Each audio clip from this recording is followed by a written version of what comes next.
अच्छा जी, Zollinger Allison syndrome जो है, इसमें क्या होता है कि इस characterised by excessive production of gastrin by gastrinoma. इसमें बहुत ज़्यादा जो है एच सेल प्रोड्यूस होते हैं। ठीक है जी, एक्सेसिव प्रोडक्शन ऑफ गेस्ट्रीन, क्योंकि गेस्ट्रीन ये एनहेंस करता है एच सेल प्रोडक्शन को by gastrinoma of the pancreas और duodenum that stimulate parietal cell of the stomach to release excessive amount of gastric acid. तो इसमें ये होता है कि जो जो गेस्ट्रीन है ये बहुत ज़्यादा प्रोड्यूस होता है। जब ज़्यादा प्रोड्यूस होते हैं तो ज़्यादा एच सेल बनेंगे फिर। ठीक है, ये बहुत ज़्यादा कॉमन है, इसके लिए पीपीआई फिर कॉमन देते हैं। तो गैस्ट्रीन प्रोड्यूसेस सुपेराइटल सेल हाइपरप्लीजिया होगा, और एक्सेसिव गैस्ट्रिक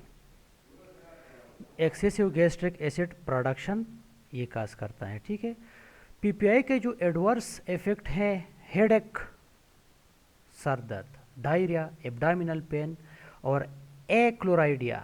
हाँ, एच सेल जो है इस एक्लोराइडिया, एब्सेंस ऑफ एच सेल को बिल्कुल ख़त्म भी कर सकता है, जो कि वो भी ठीक नहीं है। हाइपर गैस्ट्रेनीमिया काज करती है पीपीआई, गैस्ट्रिक म्यूकोजल हाइपरप्लीजिया। ठीक है, गैस्ट्रिक जो म्यूकोजल हाइपरप्लीजिया, ये गैस्ट्रिक म्यूकोजा जो है, ठीक है, इसका hyperplasia. Increase bacterial flora, increase risk of community acquired respiratory infection in pneumonia, ये वायरल एडवर्स इफेक्ट है। लॉन्ग टर्म अगर कोई यूज़ करता है तो विटामिन B12 डिफिशियंसी काज होगी, जिससे वजह से विटामिन B12 डिफिशियंसी से फिर एनीमिया काज होगा।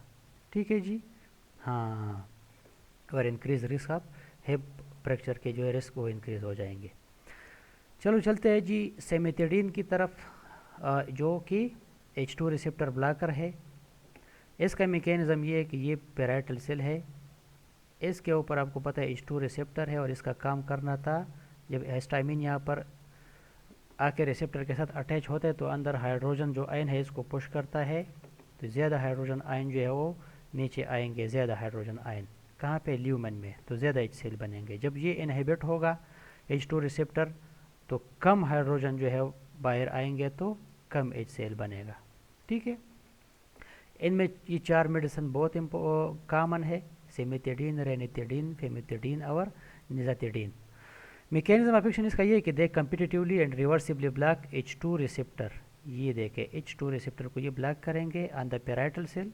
ठीक है, which decrease secretion of H cell secretion को डिक्रीज करेंगे। फार्माकोकाइनेटिक्स H2 रिसेप्टर ब्लॉकर का ये है कि ये गुड ओरल एब्जॉर्प्शन, मील से पहले देते हैं खाने से।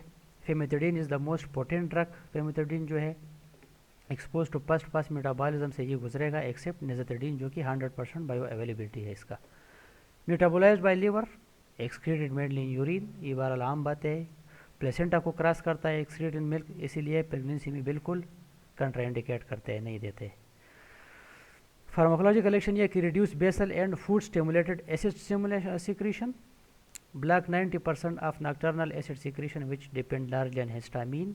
ठीक है जी, नॉक्टर्नल मतलब नाइट के, जो रात को जिन लोगों को एसिडिटी का शिकायत होता है, तो इसलिए तो स्लीपिंग से पहले, सोने से पहले इसको दे दे तो ठीक हो जाएगा, इससे एसिडिटी कम हो जाएगी। रिड्यूस पेप्सिन एक्टिविटी को कम करता है ये पेप्सिन एक्टिविटी को कम करता है, आपको पता है अल्सर पर ज़्यादा पेप्सिन नहीं पड़ेगा आप। ठीक है, promote mucosal healing and decrease pain, दर्द को कम करता है।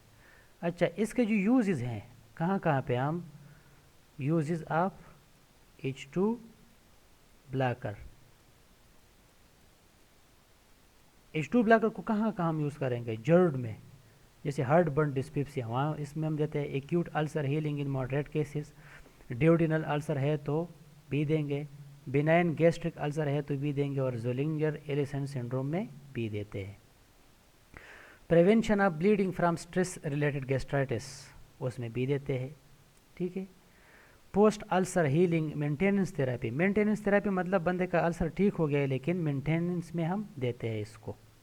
एडवर्स इफेक्ट H2 ब्लॉकर के होंगे, जीआईटी डिस्टर्बेंस, नाज़िया और वॉमिटिंग होगी, कन्फ्यूजन भी होगा, हेडेक भी होता है, हेपेटिक डिस्फंक्शन, ठीक है, रेनल डिस्फंक्शन, ब्रेडिकार्डिया, और अगर आईवी ज़्यादा तेज़ दे दिया तो हाइपोटेंशन काज करते हैं ये।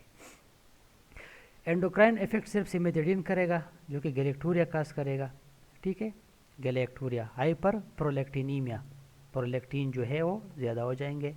एंटी एंड्रोजेनिक एक्शन ये होगा कि gynaecomastia, female like breast in male, sexual impotency cause करेगा, क्योंकि जो डीहाइड्रोटेस्टोस्टेरॉन है वो नॉर्मली क्या होता है, एंड्रोजन जो है रिसेप्टर के साथ अटैच होते हैं, लेकिन यहाँ पर ये इनहिबिशन काज करेगा टेस्टोस्टेरोन का एंड्रोजन रिसेप्टर के साथ, तो इसलिए सेक्सुअल इम्पोटेंसी और गाइनोकोमास्टिया काज होगी। तीसरी टाइप सॉरी एंटासिड है। एंटासिड मतलब एंटासिड, तेजाबियत ख़त्म करने वाले अद्वियात, तेजाबियत जो है वो कम करता है या ख़त्म करता है, ठीक है जी। जैसे मिनासिड वगैरह के शरबत वगैरह आते हैं, जैसे NaHCO3 यानी सोडियम बाइकार्बोनेट, कैल्शियम कार्बोनेट और एल्यूमिनियम हाइड्रोक्साइड, मैग्नीशियम हाइड्रोक्साइड, ये जो सिरप आते हैं तो ये जब एसिडिटी में देते हैं। Act by direct chemical neutralising, इसका काम है ये HCl फॉर्मेशन जो है इसमें काम नहीं है इसका, ये HCl जितना बने हुए हैं अब इसको न्यूट्रलाइज करना इसका काम है। मैकेनिज्म ऑफ एक्शन क्या है, न्यूट्रलाइज करना है, किसको, HCl को, ये HCl को न्यूट्रलाइज करता है, बस एसिडिटी ख़त्म करता है HCl का। एंड रिजल्ट में डिक्रीज इन पेप्सिन एक्टिविटी को भी कम करता है। यूज टू रिलीव पेन, जो लोग तेजाबियत के बहुत ज़्यादा शिकायत करते हैं, जब पीते हैं थोड़ा सा शरबत तो पेन रिलीफ होता है, और पेप्टिक अल्सर में भी यूज़ होते हैं। एंड फॉर डिस्पेप्सिया, ठीक है जी, जो डाइजेशन नहीं होता है जब, तो बदहजमी के लिए भी लेते हैं। ऑल एंटासिड जो है decrease absorption of some drugs का एब्जॉर्प्शन भी डिक्रीज करते हैं, जैसे टेट्रासाइक्लिन, फ्लोरोक्विनोलोन और आयरन एब्जॉर्प्शन जो है वो कम करते हैं। साइड इफ़ेक्ट जो है सोडियम बाइकार्बोनेट का वो सिस्टमिक अल्कलोसिस है। कैल्शियम कार्बोनेट जो है मिल्क एल्कली सिंड्रोम, यानी हाइपर कैल्शियम, कैल्शियम जो है वो ज़्यादा हो जाते हैं ब्लड में और रेनल फेलियर भी काज हो सकती है। एल्यूमिनियम हाइड्रोक्साइड आपको पता है इससे कॉन्स्टिपेशन काज होती है, और मैग्नीशियम हाइड्रोक्साइड से डायरिया, ये एक दूसरे के अपोजिट साइड इफेक्ट है इसके, ये MCQs में भी आ सकते हैं, ठीक है। अच्छा जी, म्यूकोजल प्रोटेक्टिव एजेंट, यानी म्यूकोजा को हम प्रोटेक्ट करते हैं। ये फॉर एग्जांपल स्टमक है, ये जो है सारी म्यूकोजा है, तो म्यूकोजा को जो है हमने, एक पेन लेके आता हूँ यहाँ से, ये म्यूकोजा है फॉर एग्जांपल, ठीक है, म्यूकोजल लेयर है, इसमें यहाँ पर अल्सर हुआ है, ये जो आपको नज़र आ रहा है, ठीक है, फॉर एग्जांपल ये अल्सर है, तो इसको हमने प्रोटेक्ट करना है, जिसे हम सुक्राल्फेट देंगे या बिस्मथ कंपाउंड, बिस्मथ सैलिसाइलेट, वो आके यहाँ इस जख्म के साथ अटैच हो जाएंगे। सुक्राल्फेट है फॉर एग्जांपल हमने दे दिया, सुक्राल्फेट अल्सानिक के नाम से जो शरबत आता है, ठीक है, सुक्राल्फेट, वो यहाँ के अटैच हो जाएगा। जब अटैच हो जाएगा यहाँ पे आके, तो ये प्रोटेक्ट हो गया। अब जितना HCl यहाँ पर है या पिप्सिन है उस ज़ख़म के अंदर नहीं जाएंगे, तो ये ज़ख़म जो है अब जल्दी ठीक हो जाएगा। अब जब ये सुक्राल्फेट नहीं था, ज़ख़म बिल्कुल एक्सपोज था HCl को और पिप्सिन को, तो और भी ये ज़ख़म जो है बढ़ता जा रहा था, लेकिन अब ये कवर हो गया सुक्राल्फेट से या बिस्मथ कंपाउंड से।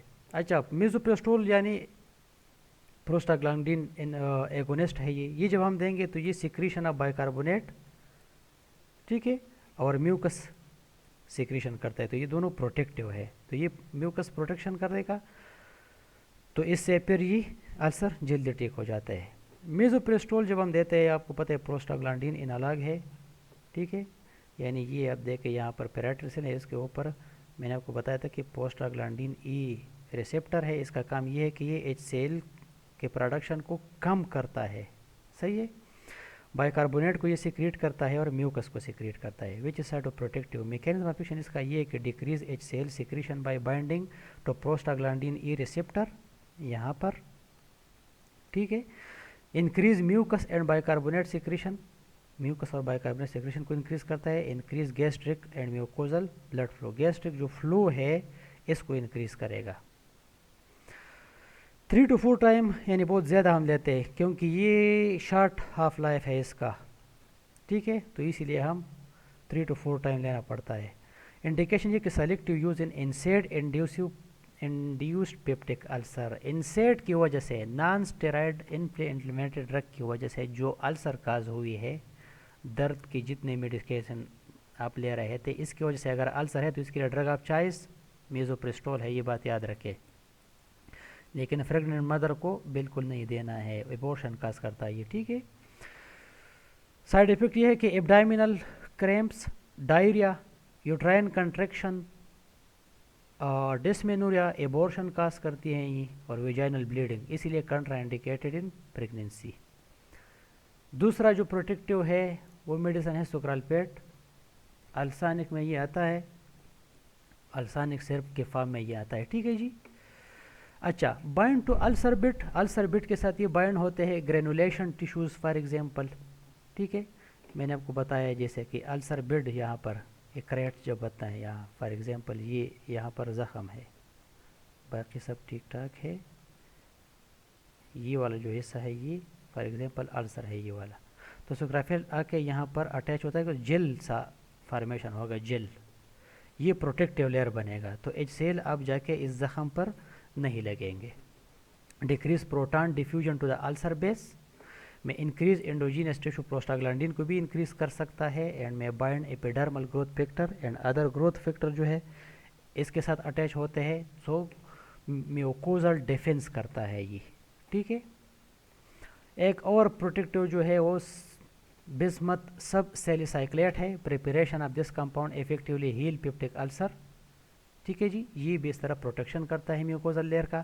इन addition to their antimicrobial action they inhibit the activity of pepsin के जो एक्टिविटी है इसको इनहिबिट करता है, इंक्रीज सिक्रीशन ऑफ म्यूकस के सिक्रीशन को इंक्रीज करता है, interact with glycoprotein in necrotic mucosal tissue to coat and protect the ulcer crater, coat and protect, coat का मतलब यहाँ पर ये जो अल्सर था आके इसके ऊपर इस तरह कोट बनाएगा, ठीक है। जब कोट बनाएगा अल्सर के ऊपर तो यहाँ पर जितने HCl है अब यहाँ पर आके वो और जो है ज़ख़म को ख़राब नहीं करेगा, या जो पेप्सिन है इससे ये प्रोटेक्ट करेगा, ठीक है जी। अच्छा, हेलिकोबैक्टर पाइलोरी एच पाइलोरी के नाम से आप लोग वाकिफ़ है, इससे जो है एसिडिटी भी होती है अंदर और अल्सर भी काज होते हैं, पेप्टिक अल्सर, तो इसलिए ऑल पेप्टिक अल्सर डिजीज़ जो है patient they must be evaluated पर एच पाइलोरी टेस्ट इसका करना पड़ेगा इन लोगों का। Patient with H pylori should be treated, इसका इलाज करेंगे किस तरह, इरेडिकेट करेंगे एच पाइलोरी को ख़त्म करेंगे किस तरह, इसके लिए थेरापीज़ हैं यहाँ पर ये वाले, ठीक है। सो PPI हम देंगे, PPI मतलब फॉर एग्जांपल एक ओमेप्राजोल लेंगे, ओमेपेराजोल, इसके साथ क्लेरिथ्रोमाइसिन एक एंटीबायोटिक लेंगे, ठीक है, फिर एमॉक्सिल लेंगे, ये 7 to 14 डेज़ की थेरापी होती है, मेट्रोनिडाजोल भी लेते हैं इसके साथ, ठीक है।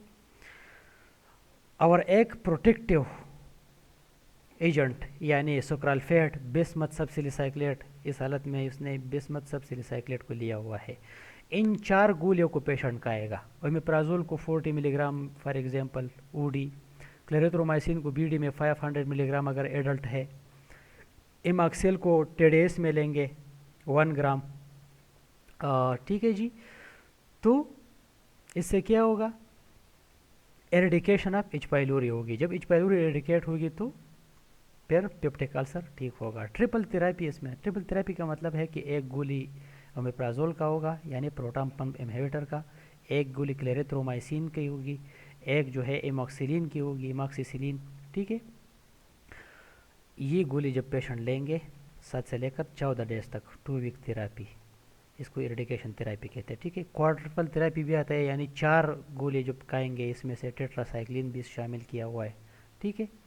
सो ये यहाँ तक था जी गैस्ट्रो इंटेस्टिनल ड्रग्स, तो इसको आप लोग खुद पढ़े, आप जब लोग खुद इसको स्टडी करेंगे तो आपको ये समझ में आएगा, सेल्फ स्टडी है सब, क्योंकि लेक्चर से आपको थोड़ा आइडिया आएगा, बाकी बुक पर अपना ध्यान दिया करें, बुक को पढ़ लिया करें, ठीक है। बुक को जो है इग्नोर ना करें, सिर्फ स्लाइड पे जो है डिपेंड ना करें आप लोग, ये आप लोगों से एक रिक्वेस्ट करता हूँ मैं। बहरहाल ये आज हो गया, स्टमक के बारे में हमने बताया कि यहाँ पर हम PPI देते हैं, ठीक है, proton pump inhibitor, H2 receptor blocker देते हैं। अच्छा, मीज़ोप्रोस्टोल यानी प्रोस्टाग्लैंडिन E रिसेप्टर एगोनिस्ट देते हैं, ठीक है, एगोनिस्ट ये हम देते हैं। एंटासिड हम देते हैं, एंटासिड तेज़ाबियत के ख़िलाफ़ जो मेडिसन थे, ठीक है। तो ये सारे मेडिसन हम देते थे। ये पहले जो पीपीआई और H2 रिसेप्टर ब्लॉकर, ये सिक्रीशन, ये असल में फार्मेशन ऑफ एच सेल को डिक्रीज़ करता है। एंटासिड जो है ये न्यूट्रलाइज करता है, ठीक है, एसिड को। और प्रोस्टाग्लैंडिन ई जो है, या प्रोस्टाग्लैंडिन, इनका काम होता है प्रोटेक्शन ऑफ म्यूकोजल लेयर, ठीक है, प्रोटेक्शन ऑफ एम लेयर यानी mucosal layer, secretion of mucus, ठीक है, और बाइकार्बोनेट सिक्रीशन करता है ये।